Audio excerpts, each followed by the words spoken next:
اسلام میں پسند کی شادی کا کیا حکم ہے؟ تو اس کے دو پہلو ہیں جیسا کہ آج کل رائج ہے۔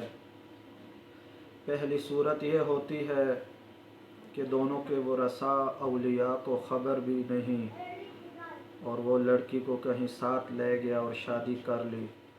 ہمارے بڑے اساتذہ فرماتے تھے ہر کوئی خود سوچے کہ یہ معاملہ میرے گھر کا ہو تو کیا ہوگا، لہٰذا یہ اخلاق کے بھی خلاف ہے اور اس کی اجازت نہیں۔ دوسری صورت یہ ہے کوئی لڑکی کسی کو اچھی لگتی ہو، کسی لڑکے کو بھی، تو دونوں کے اولیاء کی اجازت اور مشورے کے ساتھ اس سے شادی کر لے۔ اسلام نے اس کی اجازت دی ہے۔ جیسے بڑے اولیاء کہیں گے، باپ وغیرہ، تو اسی کے مطابق کارروائی کی جائے، اس میں برکت بھی ہوگی اور خیر بھی ہوگی۔